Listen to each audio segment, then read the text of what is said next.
Well, howdy, howdy, howdy. Here's the intro.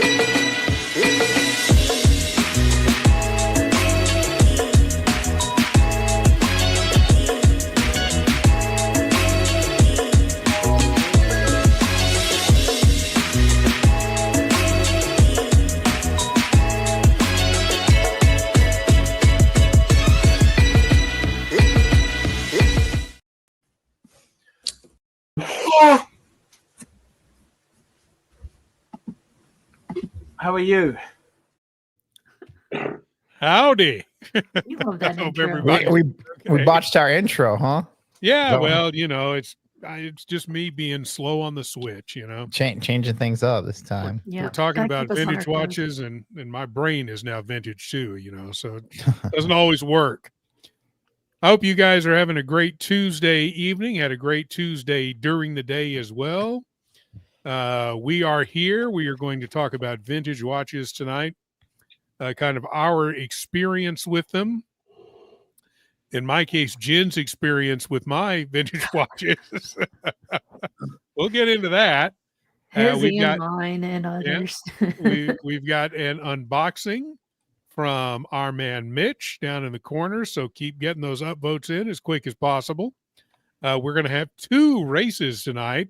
Well, thank you very much to Ali, who got our race software working again. And so we will have a race at the beginning of the show coming up here in just a few minutes. And that will be the Sunday night race. And then if you want to get into tonight's race, you can do it by the regular ways to get in. The super chats, the member milestone chats, joining the channel, gifting memberships, and just being active in the chat. And we'll give away a couple of free spots here at the end of the show. First of all, let's start with what's on the wrist this evening, where I unveil. I'm not going to unbox it because it's not that big a deal, but I will be unveiling my new watch. But let's start with Mitch. You want to start us out here? What's on the wrist now before you switch it out for what you're unboxing? Yes, today I'm actually wearing my Nevada Grenchen Depth Master, Nice. Hey, which Nice. is it's a resurrected model of a resurrected brand. Yeah. There's a lot of resurrecting going on here. It's got a very nice sort of dark blue gravelish dial. It's Oh, only nice. 8 millimeters, but the lug is long enough that I can wear it without laughing at myself. Yeah, that looks like a nice one. I kind of like what Nevada Grenchen is doing. Does that have a Salida movement in it? Yes, Okay. either Salida or Soprod. Okay. Yeah, they're doing some good stuff with the resurrection of that brand. I like what they're doing. I like their what's the F77? Is that their integrated bracelet one? Yeah, I like the looks Yeah. of those too. they've been pretty true to the older designs. Yeah. Either the good news or the bad news. We've got Mr. Blake Ray here, fresh back from his weekend with the stars. What's going on the wrist today, buddy? The Mille Glashuta rescue timer. Ooh. Oh, interesting. I haven't brought her out to play recently, but yeah, I got to spend some time with the owner, and I was like just missing it. You know, it's one of those things. Like, okay, cool. Like, yeah, I miss it. And then they released a new one today, which is actually super cool. Maybe we could show it off. Yeah, I don't we have it, can. but it'll be online. If you want to look it up for me, we can bring it up here later in the show. Sure. We've got Miss Jen on here. What's on the wrist this evening, ma'am? A resurrected Oh. model, the Marlin Chrono. Yeah. Get you the let me focus in on that. There you go. That's better. I love this watch, man. This I'm is one glad of you my like it. favorites. I wasn't wearing it and really had no use for it. And I said, you need some watches, Jen. So I sent her a couple of watches, and that's one of the ones I sent her. I'm so glad you like that watch. I really am. It Mhm. makes me happy to give watches away to people who really enjoy them. Absolutely. So I gave one of my watches away to my son-in-law about 3 weeks ago, swore he was never into watches. And guess what? He's wearing it all the time. So that makes me happy. Makes me happy. People have 3 Rolexes. Yeah. Mhm. Yeah, right. So Your daughter's like thanks a whole lot for that. hey, I've given her like 6 watches, plus she's stolen one of my Tag Heuers. So Oh, yeah, uh-oh. my first Tag Heuer now lives on her wrist. So anyway, I got a new watch here a couple of weeks ago. It's totally different than anything I have. It's very Frank Mueller-esque. If you want to talk about vintage watches, it has that vintage look because it is a reissue of a vintage Tissot. Oh. And get that centered in there. I'm sure Mueller got the inspiration from them. That probably could be. Now I got the quartz version of this. There is a hand wind version of this, but it's $200 more. I'm not wearing this watch a whole lot, so I figured why spend the extra 200 for something I'm really not going to wear all that often. I think that Tissot logo too is from the 70s. Sorry. Mhm. Yeah, no, it's the vintage Tissot logo as well. Yeah. So yeah, it's Well, and probably it doesn't have a sweep second, so you can't. Yeah, you even can't tell if it's quartz if you don't tell somebody it is. Yeah. The biggest difference between this and the hand wound is the hand wound has a small seconds under the pinion. Honestly, I kind of like the way the dial is clean without the small seconds. I think it looks more crowded with the small seconds, but I like this because it's kind of That's a nice. wide open dial, and it fits really well.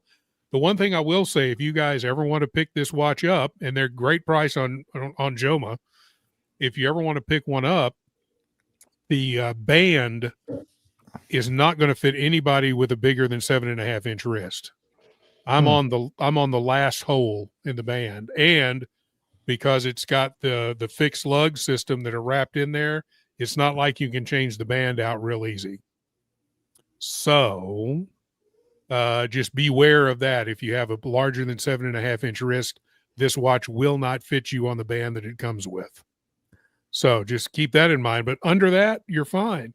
And, I was kind of worried because it's only 31 millimeters across, but the lug to lug is such where even with the leather band, it's plenty big enough.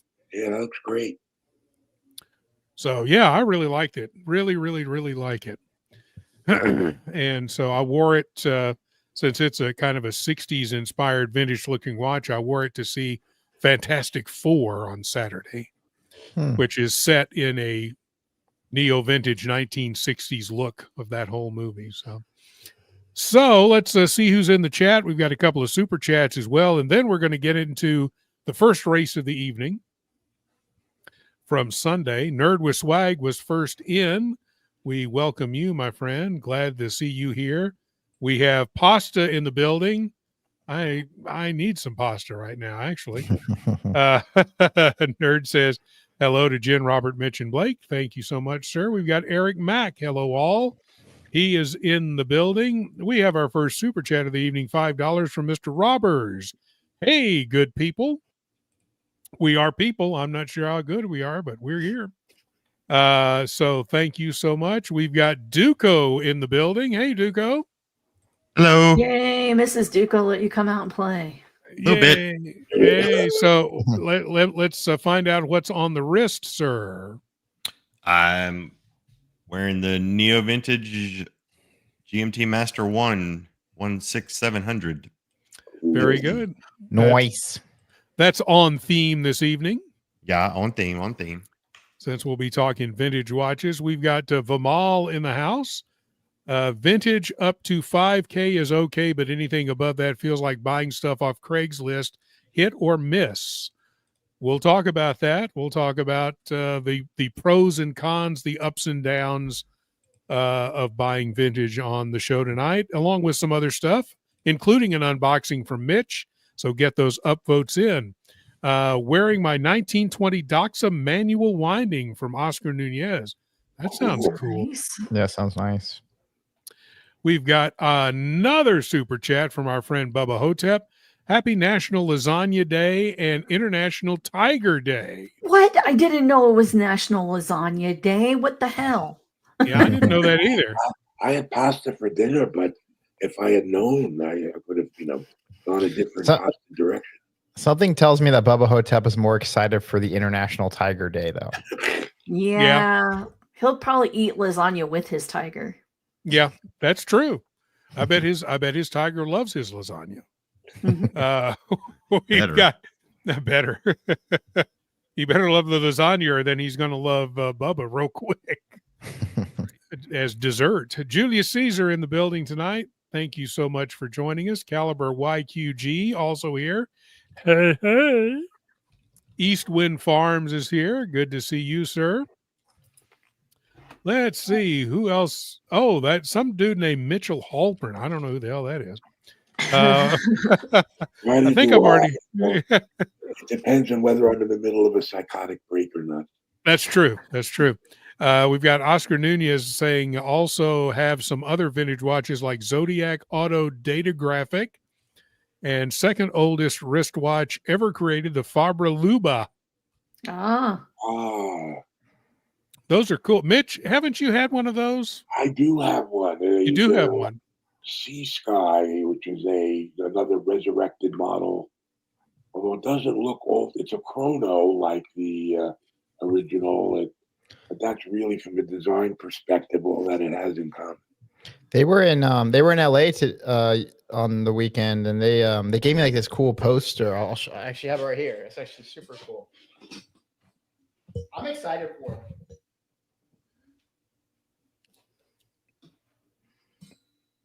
Hey, nice. There you go. I don't know if it's blurry. Yeah, you need to get some art up on that back wall, man. I'm working on it. I've got your poster here. I've got a bunch of shit I need to frame. Was Patrick there from Fabra Luba, the CEO? No, the guy's name was Paul. Okay.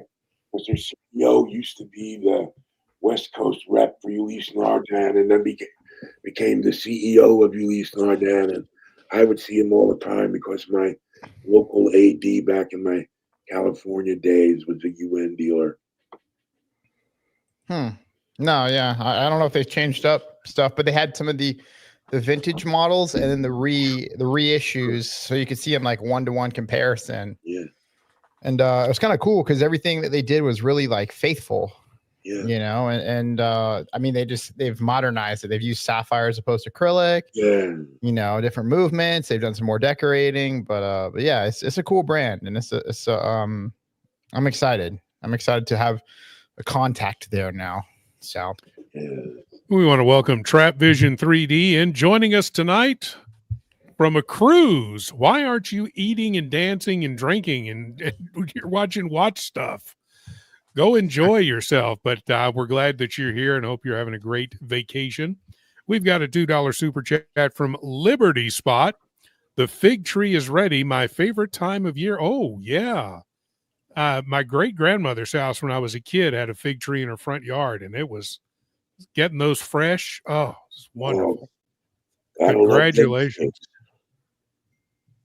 That's fantastic. Welcome, Liberty Spot. We're glad you're here. I haven't loaded any of these names into the race for tonight because we have a race right now.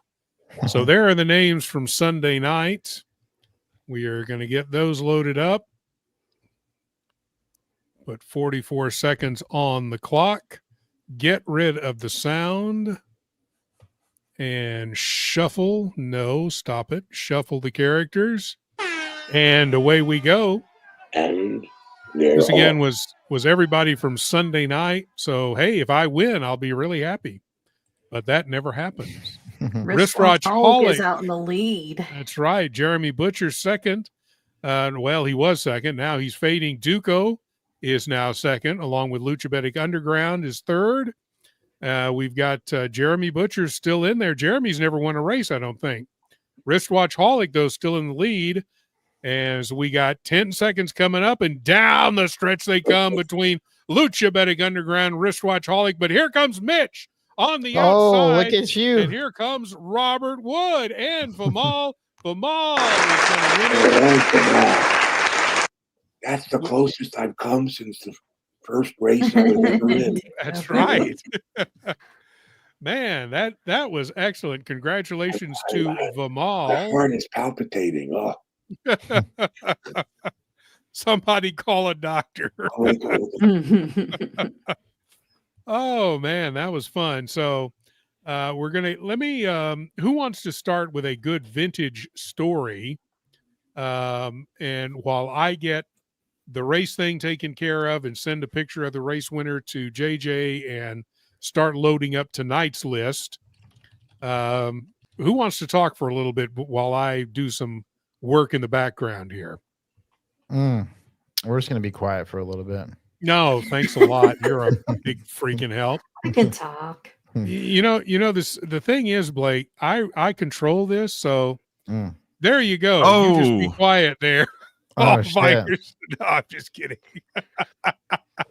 I control this. How about that? Well, how about that? And we wanted to say thank you very much to Blake for joining us this evening. Oh, That was cruel. Oh, damn. I don't. Yeah. Now, let me ask you guys, experience with vintage watches. First of all, what should you look out for when you're looking for vintage watches, whether it's on eBay, whether it's from a dealer, whether it's and what's the best way to buy a vintage watch? Should you buy it sight unseen from an eBay, or should you go to a vintage dealer? Or kind of let's talk about the ways to do it right, and maybe the ways to do it like I do it, which is stupid apparently, because ask Jen. Oh no, your watch is fine. No, it just had a little bit of wear that needed to be fixed. So yeah, no, I'm just teasing. I mean, Blake, you used to be in the business, so as far as you sold new watches, but still in the business of watch. You like that business of watch? What do you think? What are some of the tips if someone comes up to you and says, "I'm looking at this vintage piece"? What do you tell them? Vintage is hard. I mean, I am definitely not a self-proclaimed vintage expert watch buyer or anything like that. But I can only speak about my strategy, and I have like a threshold, like a risk threshold, right? Like all of us do. And so usually if I'm in the vintage sandbox, I'm not spending more than I'd say $2,000, like 2,500, but I tend to play in the 500 to 1,000 sandbox. Cause I mean, there's some stuff that you can seriously get burned on. Right. And, obviously when you're buying vintage, you have to look at every little part. Like when I was buying some of those vintage Zeniths, I was looking at the crown, like the markings on the crown. I was looking at the movement. I was looking for anything that looked like it had been maybe replaced, like wear and tear that appeared to be different, either on the movement. Obviously the case finishing, like for the age, right? Like was the watch polished, yada, yada, yada. There's just so much to consider, right? And it is dangerous. Like buying vintage watches is dangerous. So it's definitely not for the faint of heart. Obviously if you're under that risk tolerance, right, then I think it just depends on the buyer. There are people that prefer to buy directly from a vintage dealer that, like will take care of all that for you. But then it comes back to like, is that vintage dealer reputable? So because I've heard so many stories of vintage buyers getting burned, especially on like higher end brands, right? Patek, Rolex, things like that. But so again, I don't know if there's a right or wrong answer.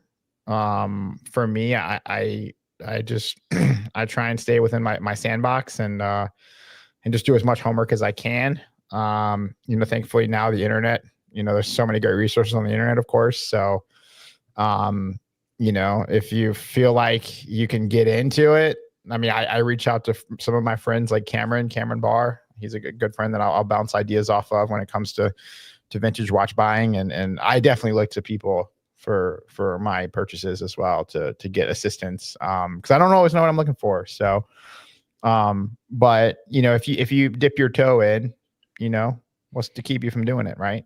So I think at some point, it's a more rewarding hobby if you learn how to buy vintage watches properly.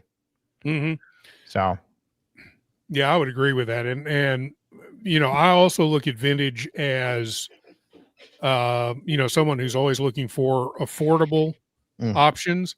I look at vintage too as an affordable way to get into some of the higher spec brands.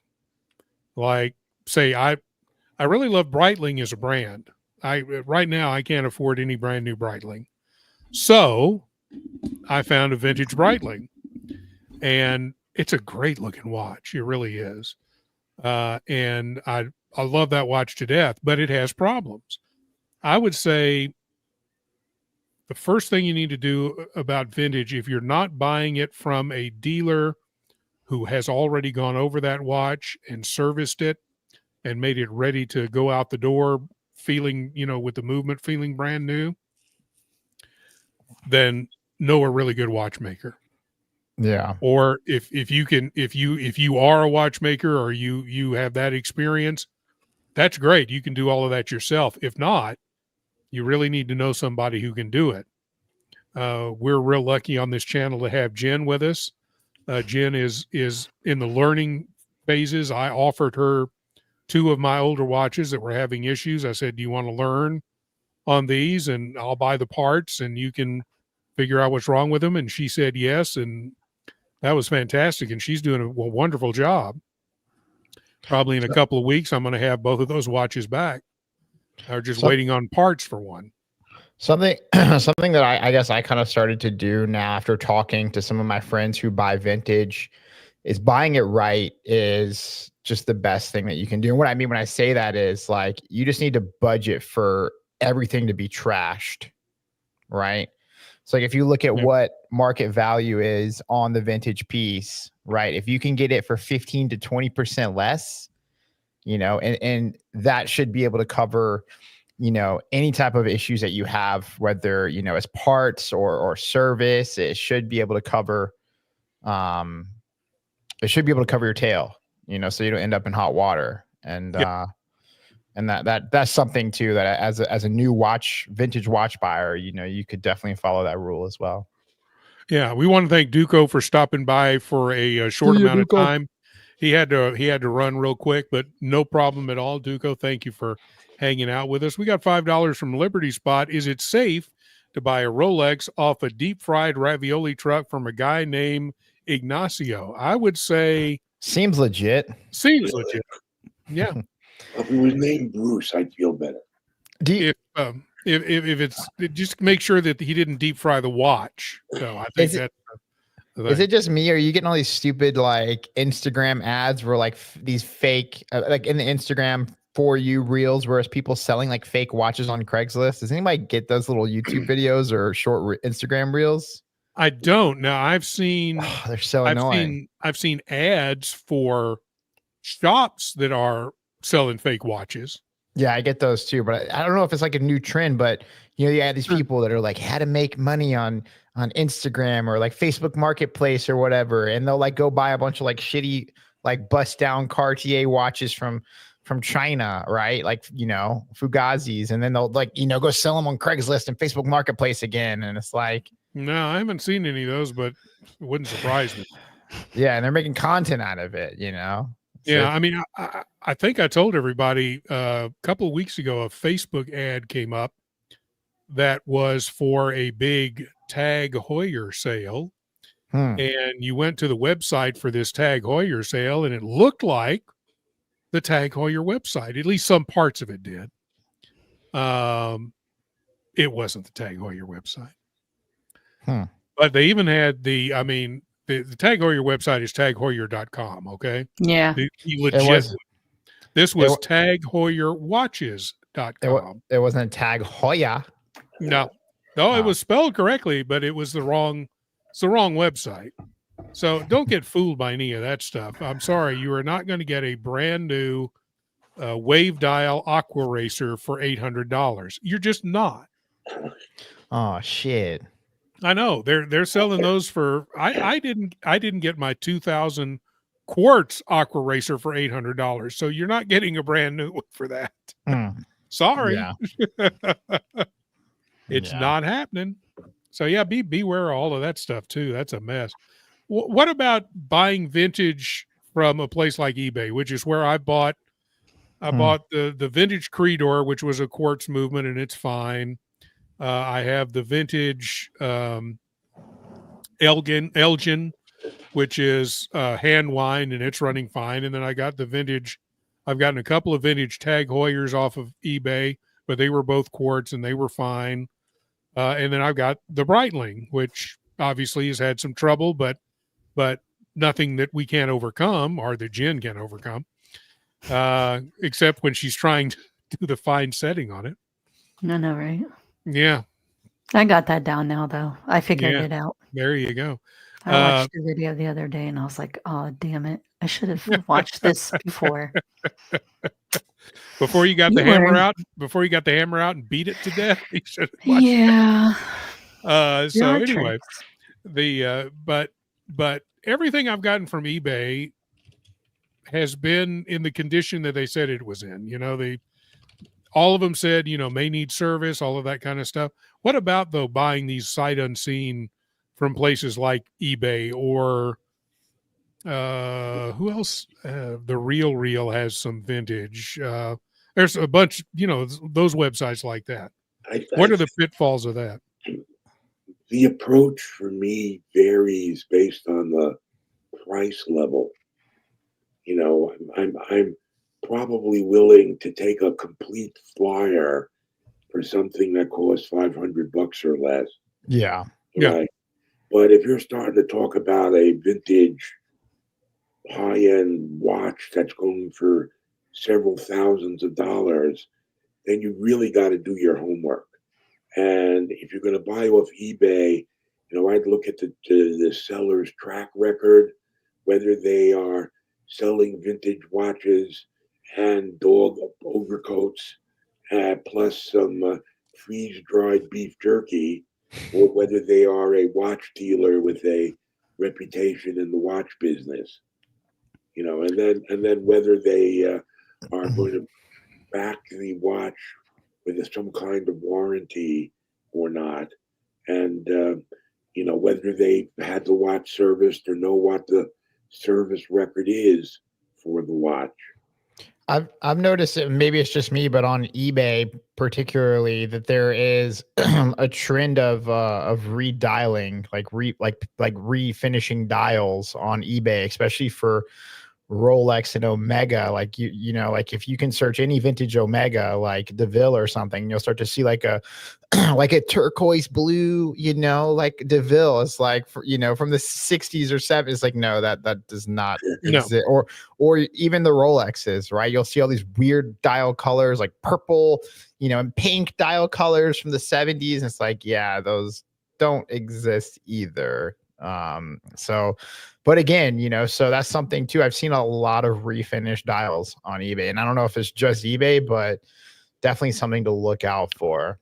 Sure. And I mean, look, if you're into that, if you want a refinished dial, yeah, and the price is right, go for it. I mean, but don't think you're going to get, if you go to sell that watch, you're not going to get the kind of top dollar that you would were it not redialed. But I've seen a couple of the old Omega Seamaster watches redialed in black with gold indices that look gorgeous. But they didn't. I don't think they had any black dials back then. They were all silver. There's nothing wrong with a watch dial being refinished, in my opinion. It just depends on like what you're buying, what your expectations are, and I guess if you're a purist or not, And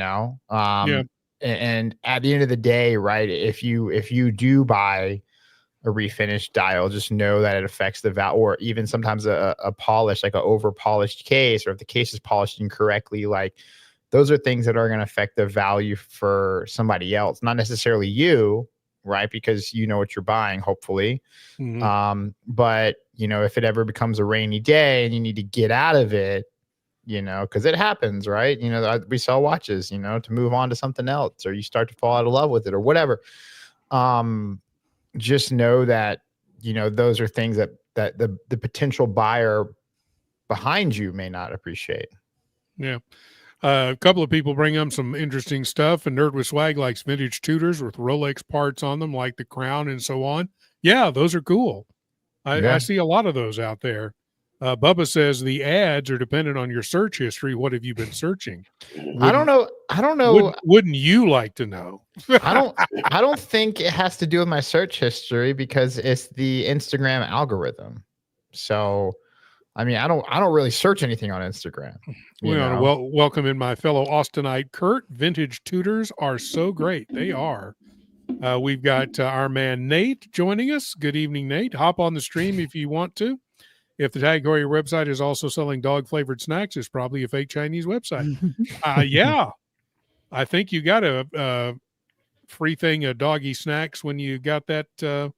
You get a Monaco and some milk bones. I think that's what it was. But let's see. Anybody else new? Cap brings up a good point. Oh, I think we're catching up to it. Yeah, the Real is great. They have a good return policy. Bought watches there up to $30K with no issues. There you go. Our boy Pasta says hi, everyone. Cap, there we go. What about eBay authentication? Wouldn't that protect you from some of those issues, or is authentication meaningless? It would if the watch is more than, is it more than 1,000 now or 2,000? 2,000, I think. Yeah. I think you, if it's under 2,000, you can add that. You can request it. That's right. Yeah. And it's automatic if it's above. I bought my my Mark II Speedy from eBay, and whenever it arrived, it went through all the authentication, everything was verified, it was legit, and they actually like sent me an email that says like, hey, here's what we have issues with on this watch, and you know, they were saying that the hands were, you know, like scraping each other like at a certain point, so they weren't seated properly, from my understanding. And so they were like, yeah. I was like, yeah, just send it, you know. And then I went back to the seller and I said, hey, look, like I need to factor in, you know, I need to have this serviced. And so yeah, even the seller, you know, was super good. He was like, hey, look, I'll kick you back some money to take care of that. If you want, you know, or you could send it back and I'll refund you. And you know, he gave me a couple $100 to get it serviced. And yeah. So I think the company that eBay uses is Stolen Co., which is a pretty popular watchman. I think they're in somewhere in Ohio or something up there. Mm-hmm. But they're very, very, very popular, and they're a great service center. And then I think they're also doing the same service for that new Watch Check company. Okay. I think they're doing the service for them too. So yeah, the authentication service is pretty solid from my experience. I tend to agree with what Nate wrote there. I mean, I don't know whether I would trust eBay authenticators to know whether all the parts inside a 1950 Universal Genève are they're Stolen Co. Stolen Co. is the authentication company, so they're okay. I don't know whether I trust anyone except a specialist in very old vintage pieces to know this. Yeah, you know, it's one thing to authenticate a 1980 Rolex. It's another thing to authenticate a 1930 Omega. You know. True. Yeah, and Captain's thinking that his was authenticated, but not sure and needs to check. I would think because of what that cost, it was, but they give you a special QR code. So it's like you get a warranty card with it. I was going to say, don't you get a card with that information? It was authenticated, and you can I think it's an NFC or has some type of QR code on it. So you can put your phone up next to it, and it takes you to a website, and it shows you all the authentication, paperwork. I think it even has a picture of it, and even a picture of the case back and shit like that, like the movement and shit, if I'm not mistaken. So yeah, you probably would know, Cap, if you did. Yeah, but I'm sure everything's fine with that watch, Cat. It's a gorgeous watch. So yeah, let me I'm going to check here real quick and see where we are as far as upvotes. We've got 22 upvotes so far, and 42 watching. So hit the upvote button because we have an unboxing coming up from our man Mitch. What is it in the Wolf of Wall Street? There's a rookie numbers. Let's pump those up. Yeah. Yeah, we need lots and lots. And also remember that we are doing another race tonight, this race for this evening's show. So a super chat will get you in along with a member milestone chat. You can join the channel. And of course, if you join the channel, that also gets you into our WhatsApp group. You can also gift memberships, and we'll pick out a couple of folks who have been active in the chat at the end of the show to join for free. So no purchase required, just participation. But we're talking this evening about vintage watches, what to look out for. If you should go vintage, I think everybody should try vintage at least once. Yeah. I think they're really, I mean, first of all, the designs are simply gorgeous for a lot of them. Yeah, there was a lot of trash back then too, but the designs for the most part are really stunning in a lot of cases. And I mean, like I say, I think it's a good way cost-wise to get into a brand without spending your life savings on a watch. Now, that's not necessarily the case for Rolex or Patek Philippe or Audemars Piguet or, any of the upper echelon brands. That's not the case. But it is for brands like Omega, Longines. I think the Gerard Breitling, Gerard Perregaux. Gerard market. Perregaux. I mean, you can get some even UN, like Ulysse Nard, you can get some freaking phenomenal vintage UN watches that are, I'm talking hundreds of dollars instead of thousands, Yeah. Yeah, I think it's a great way to get an entry point into the brand. But with that said, you have to build in costs for servicing. And I mean, even if you're buying a new watch, that somewhere down the road, there's going to be costs for servicing, right? But you got to have that cost for servicing really built into almost the purchase price, as Blake was saying, because unless you're buying it from a shop where it's just been serviced, that's going to be the first thing you have to do. So, something too that if you wanted to go the extra mile in terms of homework, you can just, usually if it's a vintage watch, you're going to see an open case back on the eBay listing to prove that is the real deal. You're going to be able to see the caliber.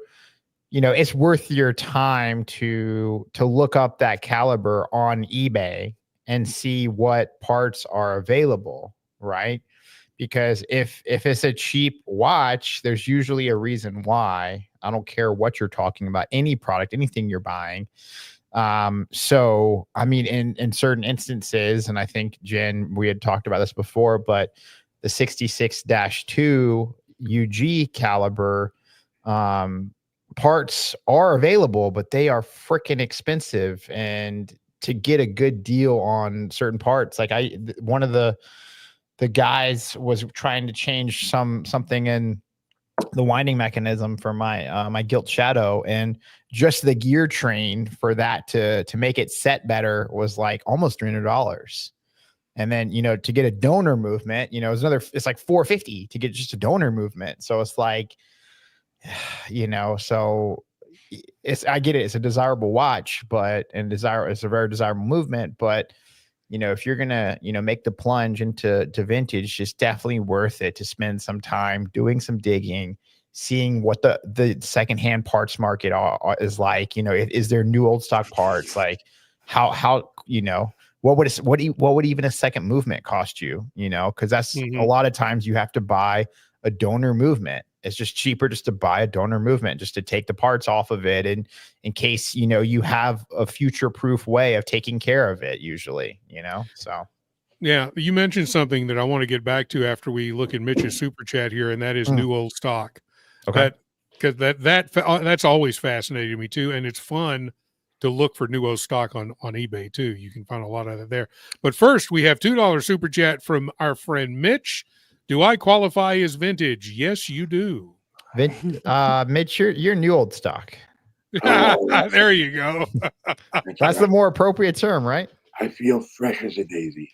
Okay. Yeah. We've got Kurt. I want a pre-Vendome Panerai. Nice. That's a nice Those one. are Yeah, those would be vintage great. yeah. Those would be great. Our friend Cap, hop on if you feel like it. VC, Piaget, and others have amazing vintage pieces at great prices. Absolutely. Although it depends on what your amazing price is, but yeah, I mean, you can get a Vacheron for certainly a lot less than what a brand new one would be if you go old enough.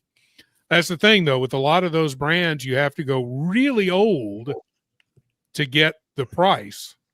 That's kind of like what I did on my Breitling. I went really old to get the good price, which what did we figure that was, Jen? Well, what? The Breitling, the age of the Breitling, was it mid-50s, mid-40s? Yeah, something like that. That's awesome. Yeah, so I mean, it's old. That's like the Yeah. golden years for Breitling right there, though. Yeah. We've got Mr. Robbers. I have a vintage 70s Tissot that I'm trying to decide on a bracelet for. Received it from a friend a while ago, had it serviced, and can't decide on the right strap. Which one is it? That's something too, like usually I mean vintage bracelets and stuff like that's where you can really find some garbage there. You know, don't expect the bracelets to hold up over 50 plus years. We've got Kurt just put in a link for us, so I'm going to bring that up. There's the Panerai. Woo! $47,000. Yeah. Yikes! I wonder if that'll ever sell. Those people are smoking crack. There ain't no Yeah, way. that's what I'm thinking. I'm thinking they're cracked out. Yeah, that's a lot of money for. I mean, What year is this? Got to be like 1990, 1992. I think it's a hell of a I think- pretty watch, though. I But think pre-Vendome was like right there in the 90s. let's see if it says down here. Used 1993 to 7. Okay, yeah, somewhere around there. Yep. Yeah, that must have been like freaking worn by Sylvester Stallone to be that price. Like, Jesus. Yeah, hell? yikes. Yeah. Somebody trying to think they're sitting on a golden egg. Yeah. I'm going to be a bit of a devil's advocate here. And that is, to my mind, the only people who have to get involved with vintage are people who are collecting historic examples over time of a model. So if you are somebody who's putting together a collection of every type of variation of Rolex Submariner that's ever been made, then you can't avoid vintage. I'm curious, and this is, I guess, goes back to the risk tolerance thing that I talked to, but how long into your collecting journey did you finally feel comfortable jumping into vintage? Was it right away? Did you wait? Because I certainly felt intimidated by vintage, and I think a lot of people do, and that's okay. So it took me a while to feel comfortable enough to even play in that sandbox. So what about you? What about all you? Yeah, it took me a while, and then I made one jump with a 1954 Universal Genève, and it stopped working. I should send it to Jen if I can find it. Please do. Yeah. So to me, it's not worth the spilkes to get all Brooklyn Yiddishy on you. Whatever you said, absolutely. I totally agree with that, Mitch. Saturday Night Live with, Yeah. Mike Myers doing the Susan Richmond or whatever, Linda Richmond. Yeah. The spilkes. Yes. I'm all it's funny because I had watches that I grew up with that are now vintage that were my dad's and my grandfather's old Accutrons. Yeah. So I've always had vintage, but I've had them since they were new, if that makes any sense. Or I've been around them since they were new. They were my watches for a long time, luckily. But I was around them since they were new. My grandfather's, after he passed in 1966, my grandmother kept his Accutron in a drawer. And when I would want to go play dress up adult, I would go put that watch on. You know, when I was like, I don't know, 6, 7, 8, maybe even younger. So I mean, that watch I've been around since it was new in 1964, but now it's vintage. Just like us, Mitch. We were around back then, and now we're vintage. We are grizzled veterans of the watch wars. Yeah.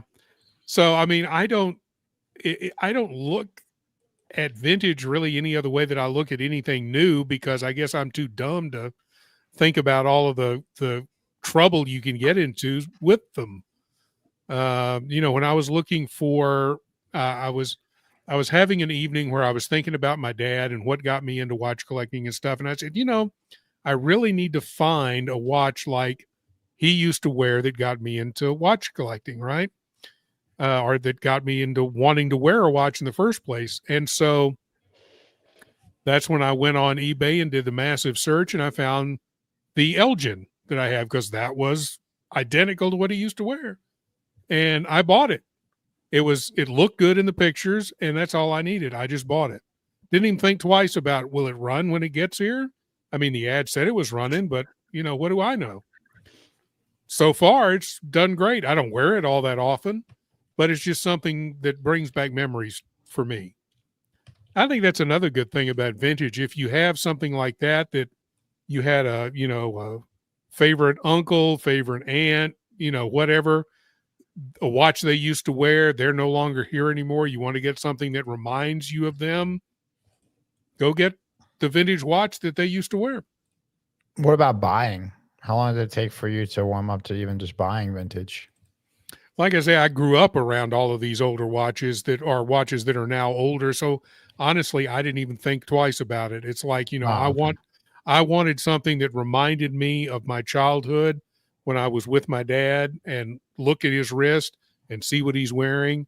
And I didn't even think twice about it. Got it. And that was really the first time that I bought.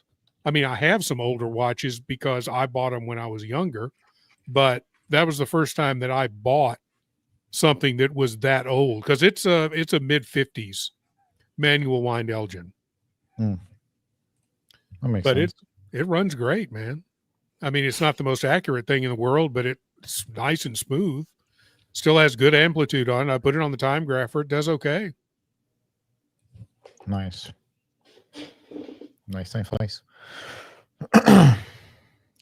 Yeah, Captain says birth year watches are vintage for most of us. Yeah, except for the youngins there on the right-hand side of the screen. I'm not young. Are you kidding me? Younger than me. My birth year watch is fucking expensive.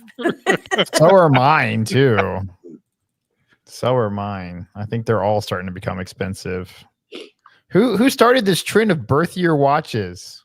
I don't know. I don't know either, and I don't have a birth year watch. You know, 1962 anything. I've got 64 is about as close as I get. I've got older ones than that and newer ones, but I don't have something right from 1962. If Ryan the Pipe were on, he would tell you that birth year pipes have always been a thing in the pipe collecting world. Interesting. Birth year Dunhill pipes from sunny England. Interesting. I had no idea. Yeah. Let me check and see where we are on upvotes. How many upvotes do you want to unbox there, Mitch? It's your choice. Well, I'm easy. I know JJ will throw me off permanently for not holding out for more upvotes. But well, we've got 26 now. I think we can unbox at 30. Yeah. So, Blake, could you Google this for Mr. Robbers? $10 Canadian. Tissot automatic T12 gold 1970. Oh, that sounds nice. Mine is the same as the 11th picture. Gold case with a hexagonal chrome bezel. Gold dial with date. I want to have a gold bracelet made for it, I think. Woo. That sounds really nice. This is what the interwebs brings up. So same as the 11th picture, gold case, hexagonal chrome bezel.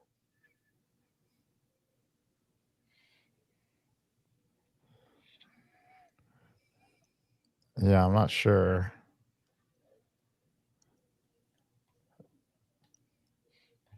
Well, let me just add this to stage here and see. I might need some help pointing out what he's talking about. Hexagonal chrome bezel. You put it in wrong. Did I? Yeah. Tissot automatic T12 gold. Yeah. Okay, so let's try that. Tissot automatic T12 gold. What?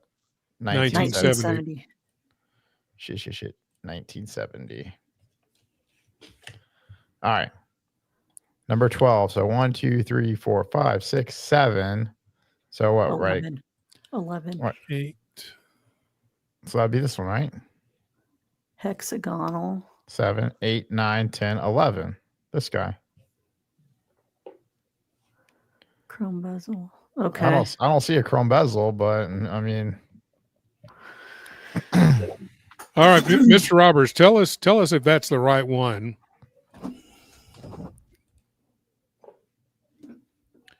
Tell us if that's the right one, and then we'll bring it up on a little bit bigger screen. That doesn't have a date on it, though. That just has the date. This one's beautiful. That may be it. Yeah. No, our searches are different. So that's not it. What about the one with the date we have on here now? Oh, or maybe that's not a hexagonal bezel, though. Yeah. Yep. It's bringing us some good stuff, though. Yeah, it is. Well, there's some vintage Tissot out there that's really cool looking. Oh yeah, and really funky at the same time. Look at this, man. That is wild. I'm starting to really warm up to these watches that just look like they're stuck in a time machine and they never came out. Yeah. Like I'm starting to love that stuff. Like this one. Like, yeah, yes, sir. Is that a 70s model? It says 1970. Yeah. Oh, and that's a compressor diver too. Interesting. Yeah. Interesting. Freaking cool. So Mr. Roberts says it's the one from Pinterest. This one. But this one doesn't have the date. Pinterest. Let's see if there's another one further up from Pinterest. Pin.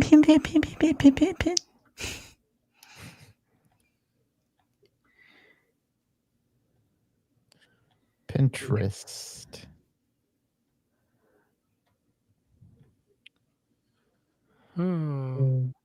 Let's try Pinterest. Does that not do shit for us? No, I don't think it's even doing anything really. Is it a C star or a Viso date, Mr. Roberts? Do you know? Tell you what, if you can pull it up and get us a link, throw the link in chat and we'll bring it up. I think he might not be able to post a link in the chat though. He might be prohibited from doing so because he's not wrenched. But I could be wrong. Try and post it in the chat and let us know. It's very close. It's the same style though. The Pinterest one you just had there. Oh, okay. Well, it is a beautiful watch, and I love that Tonu style case. But that would make sense, and I love those little like stepped indices. Man, yeah. Weird. I'm wrenched on this channel, but I can't give him a wrench just to post it in there. Oh well. Sorry, Mr. Roberts, but that watch is cool, man. Good luck with that because that's an awesome watch. Totally. And I'm trying to think who would make custom bands. Who makes custom bands? I don't know. I mean, I know who makes custom leather and that kind of stuff, but as far as metal, bracelets. I don't know. Usually, like those elastic bands are really common, right? What are they called? The Like the spidels? Spidel Yeah. expando bands. Yeah. Yeah, I mean that would be a shoe-in for something like that. You'd think, you know? Yeah, if you want to rip Yeah. all the hair off your arm. Aye. It depends on the quality of the band, but yes, they can Forstner be air makes some pores. nice metal bands. If you want a metal bracelet, they make some great metal bracelets. Forstner, it depends. It's like I'm lukewarm on them because I have like 3 or 4 of their bracelets. So you just have to. Some of their vintage inspired stuff really can set it off, but some of the stuff like the straight lug stuff just looks a little weird. So Yeah. Want to welcome in Canada Dry. Thank you for joining us this evening. Hey guys, and good to see you as well. Yes, Oscar brings up the Spidel expando bands. I have a Spidel band on. Let's see, the Elgin has a Spidel. The my grandfather's has a Spidel on it. So yeah, there's a bunch of Timex watches you can still get with them on there, brand new. I remember that the TV was flooded with Spidel ads. Yeah. Yep, and they still sell them on eBay, man. You can go get you a Spidel on eBay, no problem. Not eBay, Amazon. You can get a Spidel on Amazon, no problem at all. There's Timex ads and Spidel ads. Yep. We got 35 watching. We've got just 2 upvotes away from a major unboxing from Major Pain. So let's get a couple of more upvotes, grab the troll accounts, and let's get going with those. Oscar says he has a Wittenauer. So is it the Longines Wittenauer or is it a Wittenauer with a Spidel expando band? Because Oscar Wittenauer's movements used to be made by Longines way back in the day. I've got an old school Wittenauer that I need a project. That might be a Gen G project. Oh yeah, Oscar says it is the movement by Longines band. Put it in the box, Blake. Send me those watches. I know. I've been so slacking. I'm going mad. I need stuff to do. I was thankfully I'm working on Robert's stuff, but there's always room for more. I know. Yeah. Thankfully, I was talking to Georgia, and she was like, "Oh yeah, whenever." So she was cool about it, and I was like, "Okay, thank God." We've got a member chat from Scotty H. First of all, thank you for being a member for 5 months. And also, thank you for upvoting. We appreciate it, Scotty. And that also gets Scotty H in the race this evening. Get that put in there. And Scotty joins us in the race by using his member milestone chat. You can do the same thing. Or you can do the good old super chat. Or you can, you know how to do all that stuff. I don't have to explain all that crap again, do I? No, I don't. We've got I think it's about time for an unboxing. Let's see. All right. I bet we have 29. Come on, somebody out there do a thing. Do a thing, man. Come on. I've got 2 accounts. I'm gonna log into them right now. There we go. If we can set this off. Yeah, so we will get a very cool unboxing from our man Mitch. Canada Dry, I don't think it was a fake, but I didn't realize they were a quality brand, and he's talking about a Wittenauer. Liberty Spot says we do have 30. All right. Yep.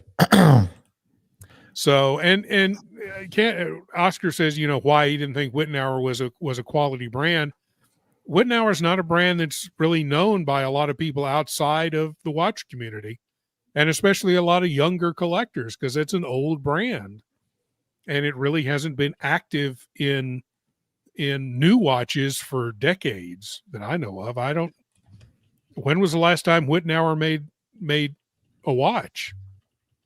I think it's been a long time. So it's just, what are you familiar with, or how much research have you done? How long have you been in the hobby? How old you are? A lot of things that can lead to you not knowing what a Wittenauer is. If anyone owns the brand, whether it's just in limbo. I don't know.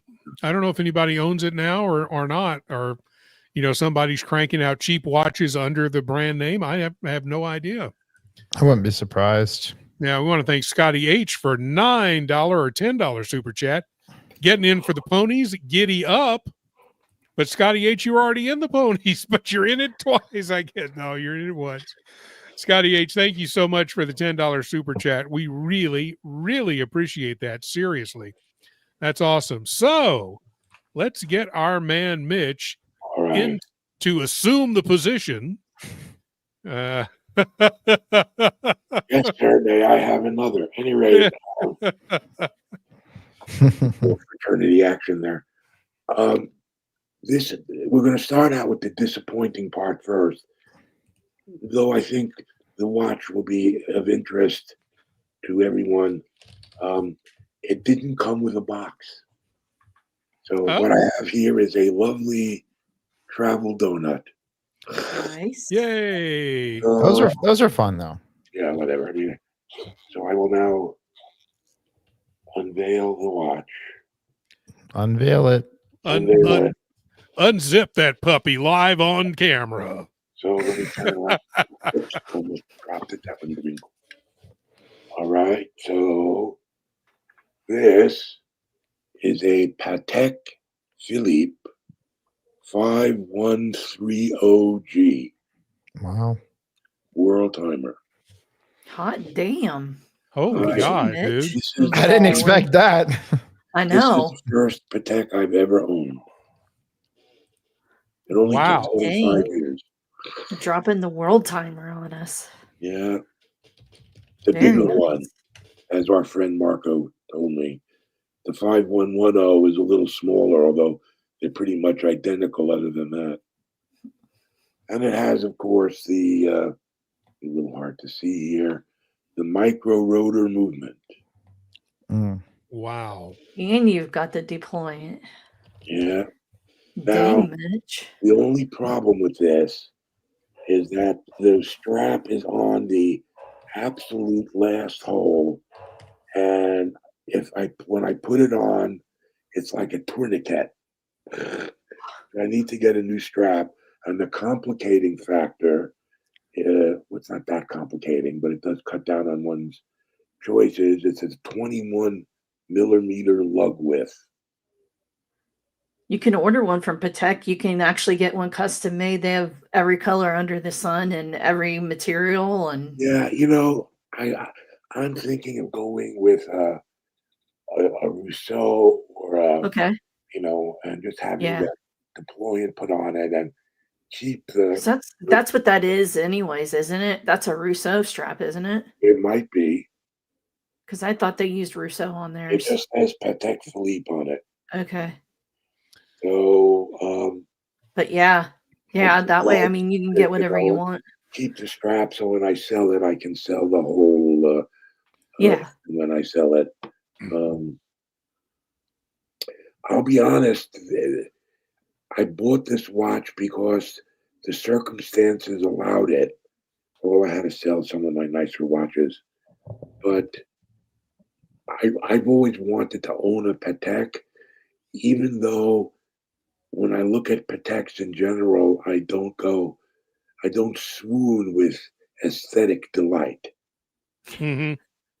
So my guess is that at some point in the near to medium term, I'll say, I've done the Patek thing now. Let's go to our Piguet or Vacheron or something in the similar sort of sphere of. Yeah, that's a gorgeous watch, though, man. Yeah. That's I don't know if I would get tired of that, but that's Yeah, absolutely beautiful. that's why I think JJ and I have the as well as of course Mr. Yiddish Gambino himself. Is like I can get bored relatively quickly.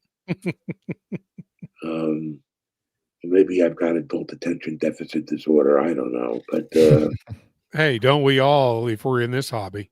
yeah, somebody should do a survey. Put it in the Journal of Psychiatry or whatever. Incidence of adult attention deficit disorder amongst watch collectors or amongst any collectors. It's a dopamine Hey. hit. I mean, we've been taught like the mice to hit the button, you know? That's all we want to do is hit the button. Yeah. And Buy, buy, buy, I was buy, going to buy. say, in our case, it's the buy button. Yep. Buy, There's buy, the buy. Instagram reel of these dogs that have been trained to press the button, and each one says something. Yeah. The Thinking, ones, and it's sort of uncanny, you know. Yeah. So the dog begging for food, he goes over to the keypad and hits the button that says, like, "Feed me, stupid," or something like that. It's like, oh, come on. Yeah. well, that's beautiful. Put it up to the camera one more time, if you don't mind, because we just jumped in viewership. So we want to have people really, see that gorgeous watch. Wow. It doesn't have running seconds, and it doesn't hack, which makes sense since it doesn't have Running seconds. Yeah. But these are not major things. See, you've already got an offer for it. Bubba says when you're ready to sell, he'll give you Kesselo pricing plus $25. Dude, I was bummed because I just missed Kesselo in LA. So he shot me a text. So I was at the show and I was like, hey, you should come through. And he was like, yeah, I'll be there. And then I was filming all my interviews. And then, obviously we were going to make the drive back to Vegas, my friend Phil came with me. He wanted to go by the boutiques on Rodeo. So we did that and then ended up getting out of town at 7 p.m. And yeah, I missed Kesselo by probably 30 or 40 minutes. Oh, darn, man. Yeah. Huge bummer. Boo. So let's see. And Cap gives you a big congratulations on that. That's really beautiful. Yeah, that's awesome. What did you have to, you said you got rid of some stuff for it? I had to sell the gold Rolex I just got. Oops. Oh. Sorry about that, Rolex AD. I didn't get it from the Rolex AD. So sorry about that, Rolex. Yeah, well, I think you upgraded. Yeah, I would say it's an upgrade. Yeah. Yeah, definitely. So it's interesting. Like I say, I've got watch multiple personality disorder, from Patek to Timex. It's like, yeah, well, I think everybody's collection, certainly on this channel, is very diversified. Yeah. My collection doesn't go as high, but I don't care about that. Yeah. I just get what I love and what I can afford. Yeah. But it's that's just kind of the way it works. But I really enjoy the hobby, whether I'm buying Omegas or Rolexes or Tissot's and Timex. I like them all. Yep. And I think that's kind of what brings us all together is all of us kind of just like them all. We enjoy putting something on our wrist and looking down at it and saying, wow, that's cool. Yeah. Yeah. Especially when it's Patek. I was thinking maybe we could do a show down the road on pocket watches. Yeah, we know next to nothing about.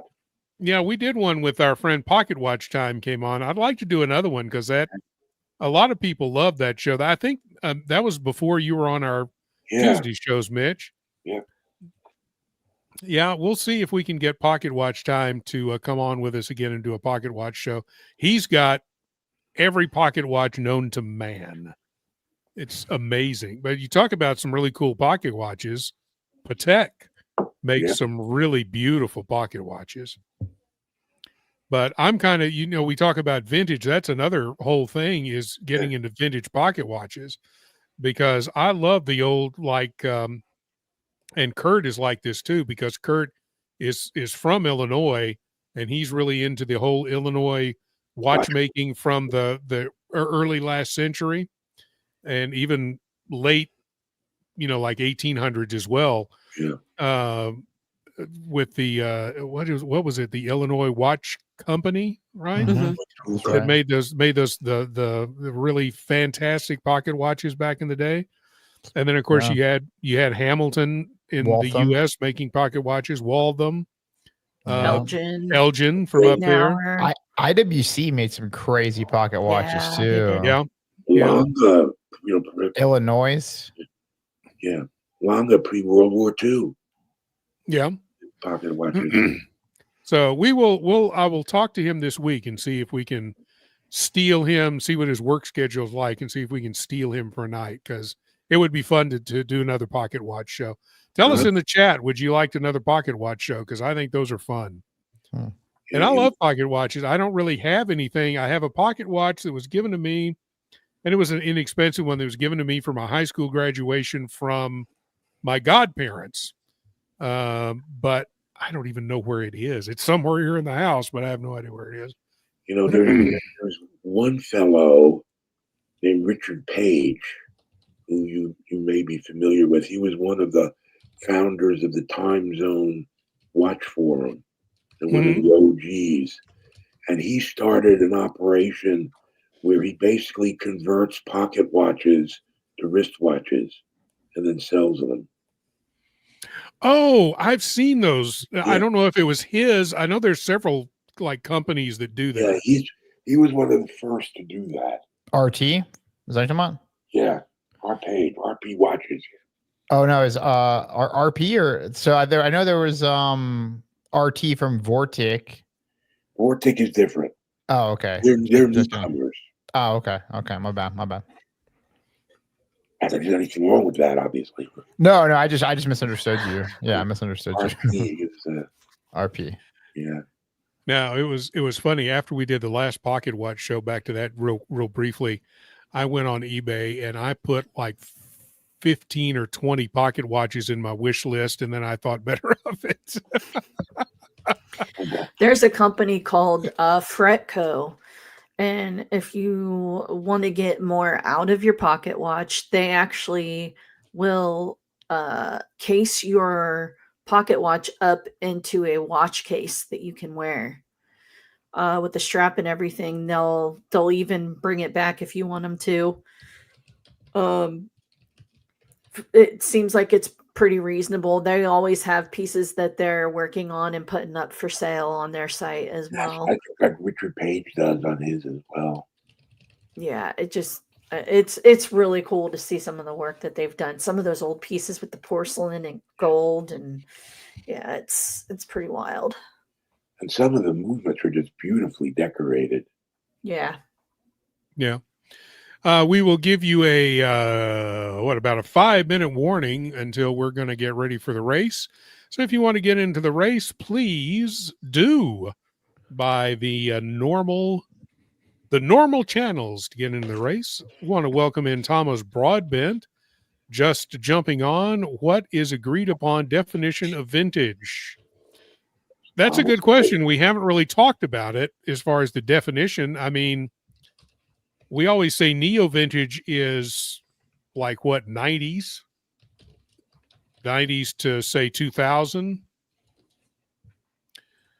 Maybe since we're 2025 already, maybe it's 90s to 2005 would be neo-vintage, and then older than that would be vintage. Does that work for everybody? I don't know. I don't know. I mean, I would say anything older than 30 years, but I'm not the, I don't create the standard. Though of course I should, but yeah, well, we're the vintage ones here. Whatever we say goes. We proclaim. Oh my, yeah,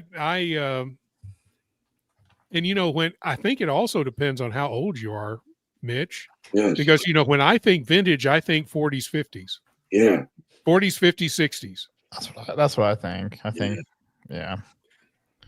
I think quick to throw in talking about 30s and 40s and 50s watches. Be careful of the balance setup that they have in the watch. If it's not like an Inca block or a KIF system, the balance has a greater chance of breaking if you drop it. You can break the pivot on it. So that means you'd have to have the balance restaffed to be able to use it. And if you have like a shock system in there, it's almost impossible to break the balance staff by dropping the watch. But also on the older watches, one thing that Robert and I have learned in the process of working on his stuff is some of the watches you actually have to take the balance wheel off the balance, adjust it, and then put it back on, which is a way greater risk of messing up a hairspring that way, because if you really don't know what you're doing, it's really easy to slip and mess it up as you're trying to adjust that and to put it back on, because you've got to tighten another screw down to put it back on.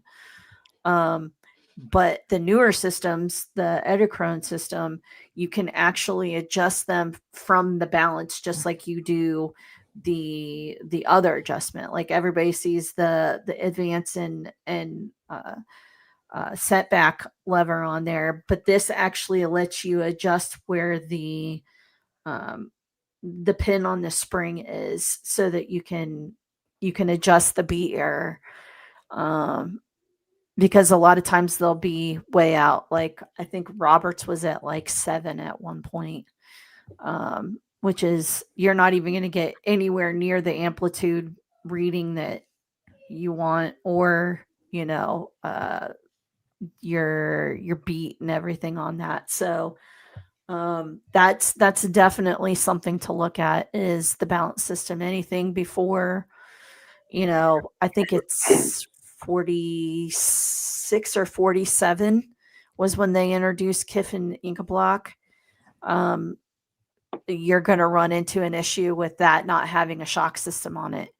Now, some of those watches were made for a few years, and you may be able to convert it over to an Inca block system, depending. But there's a lot of studying and whatnot that goes into trying to find parts, and it's a whole thing. But and another thing is the information on that company and their watches. Like, I'm a huge UG fan. They literally got rid of everything in their archive. They just didn't care. And so all that we have is what the community has put together on their own through trial and error, and, finding some ads and that kind of stuff. So that's another thing to look at. If you're gonna, if you're going to service the watch yourself, if you're going to work on it, look for parts, whatever, you've got to be able to find that information first to be able to know what to get. And then after that, then you can look for stuff. And, some of the best ways to do that is there are groups on Instagram. I belong to a UG group on Instagram, and I can get information from them. They're worldwide, and there are people that sell and people that collect and buy, and we're all junkies for UG. So, but I'm sure other groups, Vintage Omega, Vintage Rolex, all those groups have their own, chat boards and stuff where you can get on there and ask questions. But there are some, companies, if they've gone extinct, like during the quartz crisis, or, within the last 20 years, you may not be able to find any of that information. Like, it just might be gone. Because archives are one of those things that companies don't really tend to care about, or they didn't. Now they're getting better about it, but they just didn't care back then. They didn't think long term. It was like, well, you're buying a watch. I don't care. I'm not going to write all this down. I think Rolex was really the only one that did that, so that they could see if people were sending in fakes and stuff. Zenith. Yeah, I could see Zenith doing it too. Yeah. But yeah, I mean, you can fall down a rabbit hole real quick, and I mean, for parts movements, my one UG, I literally have 4 parts movements right now, and I've got a 5th on the way. Wow. No. So, Yeah. and you can sell parts too. Like, look at it this way. Like, if you don't need, like, since I have 4 of them, I can pull some of those parts that I know that I can get a little bit easier, that aren't going to be as expensive, throw them up online and sell them and try to recoup some of my money for some of the stuff. You know, it just depends. Yeah.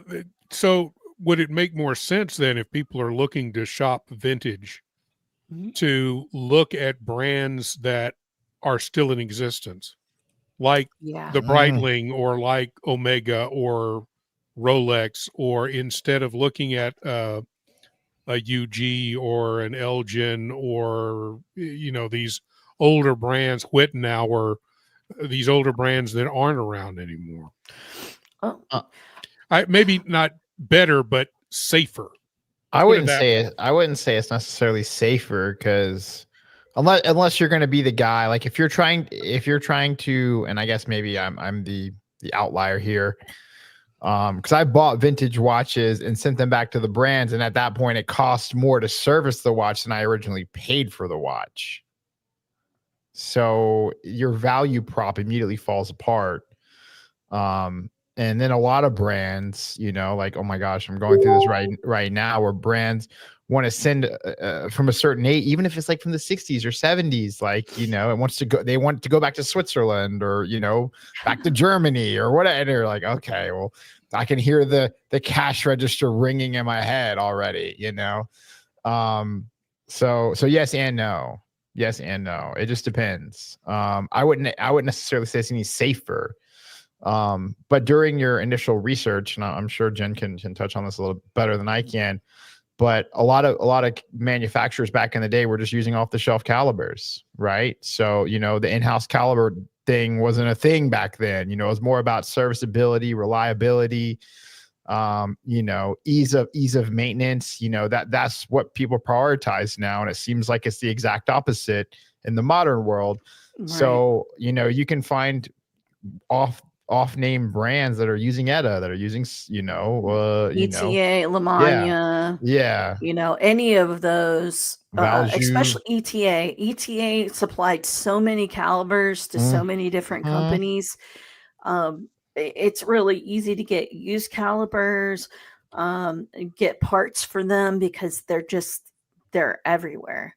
And there are sites where you can look up, limited like, to a 1 week you're order watching, and it will tell you watches $5,250. have those other parts, and you can go that way, because, like, for my watch, some of the parts can come from a Zenith. Well, the Zenith parts have a premium on them. Like, they're 4x of what it would be just to pay for the UG version of it even. And so it's like, I'm not messing with the Zenith stuff, but there are other companies that make that use the same movement, that are like half of what the UG, or even less, and they're easier to find. Because the UG stuff, a lot of people will grab up and they'll keep it. They won't release parts or anything.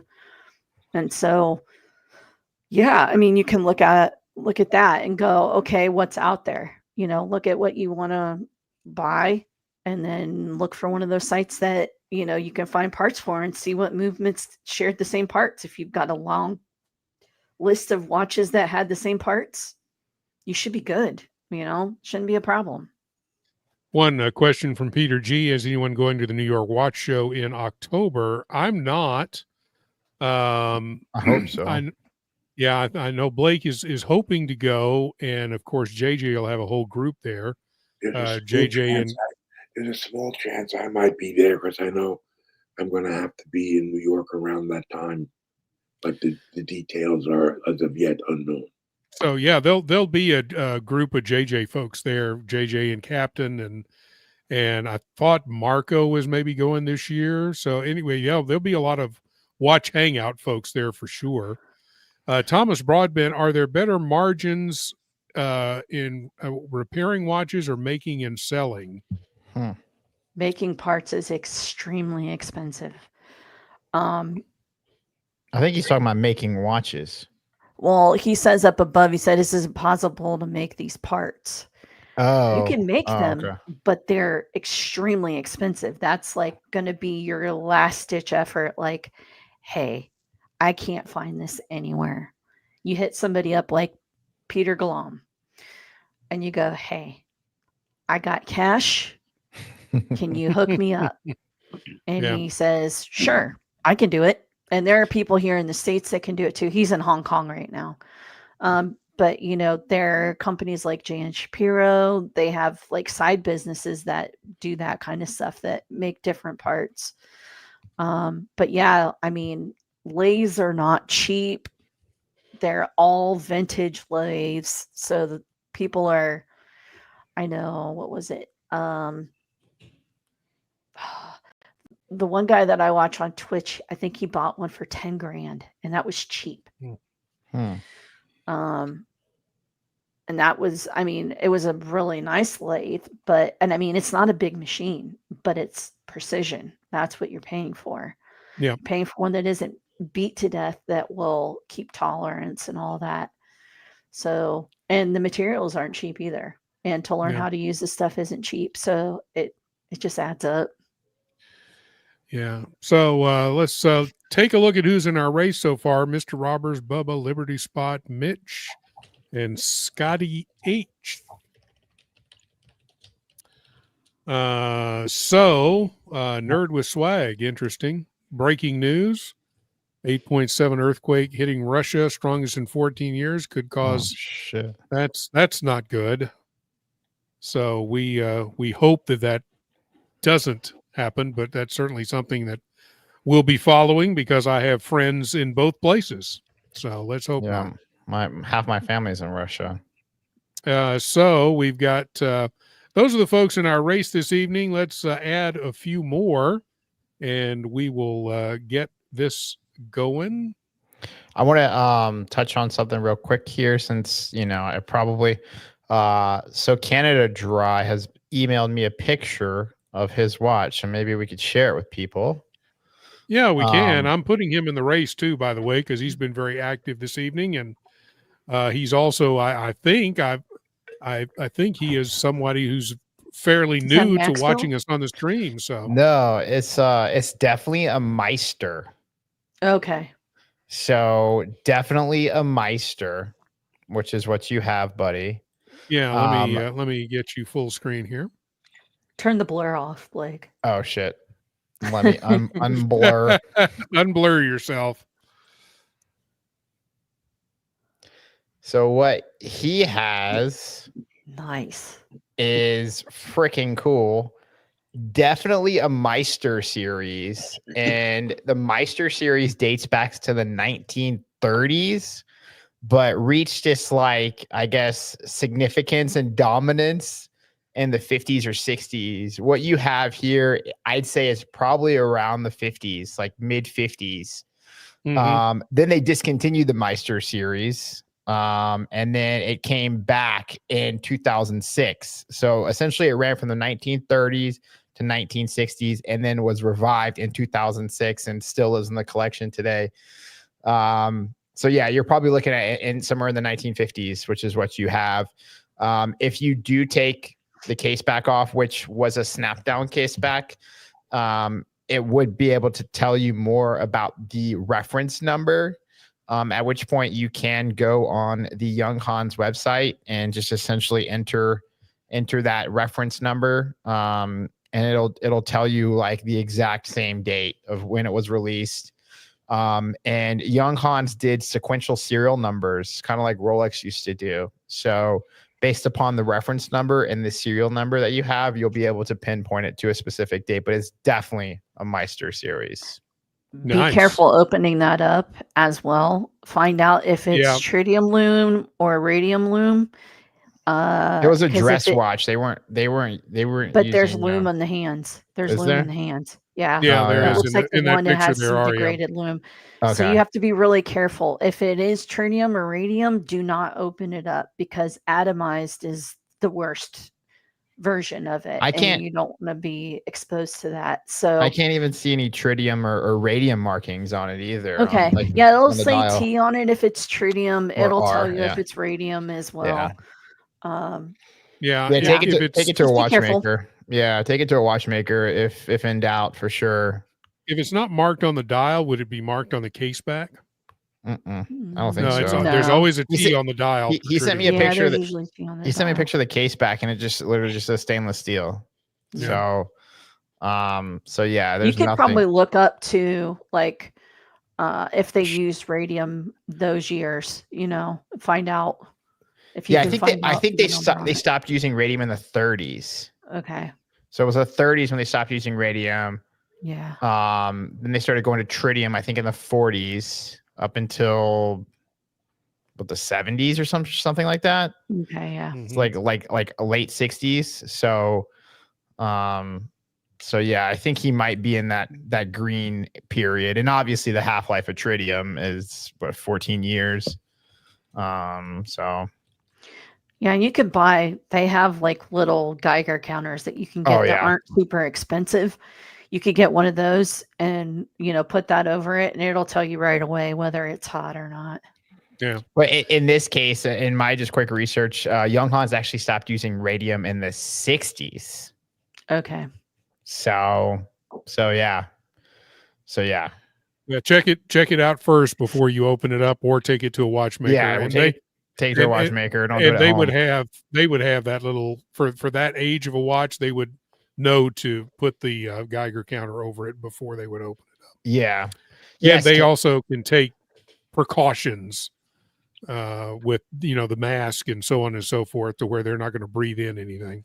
Yeah, and in Canada Dry, it is technically would be in their dressier collection, but back in the day, that what like dressy watches and sporty watches, there was a fine line between what a sports watch and a dress watch was.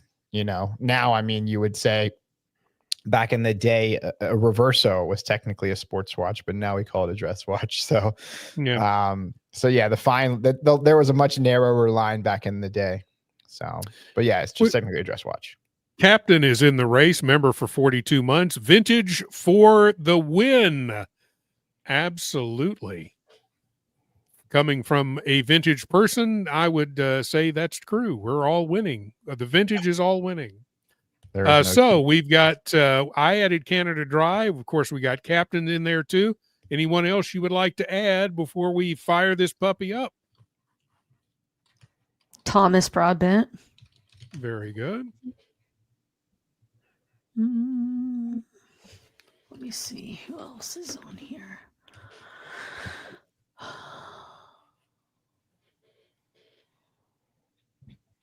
It's been. What about Nerd with Swag? There we go. Yeah. We'll end it We with could do that. Yeah. He's always in early, so Yep. He was showing first in showing this the evening. love. Yeah, So showing the there we go. love. All right, let's get it all set up here. And there he is again. Still in the chat. Still standing. Yeah. So we'll turn the sound down. We will shuffle them up, and they're off. Everybody's pretty even. Canada Dry maybe up by a nose over our man Mitch, but still anybody's race at this point, as it will be up until the last about 10 seconds or so. Mitch is now taking the lead over Canada Dry. We've got Nerd with Swag in third. Bubba Hotep is up there along with Mr. Robbers. Liberty Spot in the back. Mr. Robbers dropping off dramatically and now coming back again, so he can't figure out what he wants to do. And now Mr. Robbers takes the lead with 6 seconds left. Here we go, but Mitch, everybody's Liberty Spot with the dead sprint at the end. Liberty Spot is our winner this evening. Very nice. Wow. Congratulations to you, Liberty Spot. You are our wiener. We want to thank all of you for joining us this evening for another fun Tuesday night of Watch Talk, because on this channel, we just want to talk about watches. Yeah. Yeah, what we do is, I mean, obviously, Canada I was asking. We do a race at the end of the stream, and everybody who wins the race gets entered into a monthly giveaway. A monthly race, monthly race, and then we give away a bunch of free swags at the end of the month. We haven't done the monthly race in a while. We're going to do a catch-up show here. One of these, I think we're going to do it on one of these Fridays or something like that. But we've got all the lists. We've got all the list of winners. JJ gets a picture of the winner after every race, which is what, I don't know if you saw me taking a picture of the screen towards the beginning of the show, but we take a picture of the screen, send that to JJ. He keeps the winners in a file, and then we'll get all of those listed up and do some monthly races here coming up soon, because this month is over in just a couple of days. So we'll have that coming up pretty quick here. I want to thank everybody for being with us, especially Miss Jen, my personal watchmaker, who gets a text from me every day going, "How's it going?" And then I have to get 2 hours of not well. No, I'm just Jen's terrific. And also Blake and our man Mitch. And again, Mitch, fabulous watch. Congratulations. Yes. Was not expecting that. You are now a Patek man. Patek. Oh, I can feel the power inside. The power. Use it for good. Terry Stern is proud of you. Terry Stern is proud. And now, since you're a Patek man, you can criticize the Cubitus all you want, according to Terry. Mm-hmm. Yeah. And you can look down at other watch people and go, "You don't have Patek." That's right. I do not understand. That's right. So you just walk around like this. Just walk around like this all the time. Just sorry, did you see my Patek? I'm sorry, my Patek's in the way. Yes, I'm sorry. I couldn't hear you. Tell it to the Patek. Yeah. Just never wear long sleeve shirts again, okay? Because right. you have a Patek. So That's right. We'll see you guys. See you guys next week. We also want to thank Duco for stopping by as well this evening. Yeah. We will see you guys next week, and until then, we leave you with our friend Mr. Can't beat my meat. Awesome homemade Greek style food. Come and get it. Our awesome Nero. Come and get it. Our big breakfast. Come and get it. Our Wednesday special charcoal pork shifty and souvlaki. Come and get it. Our Thursday special cabbage rosé. Come and get it. And our biggest seller, souvlaki. Tuesday, Friday. Come and get it. And don't forget, in 2024, come and get it and you won't regret it.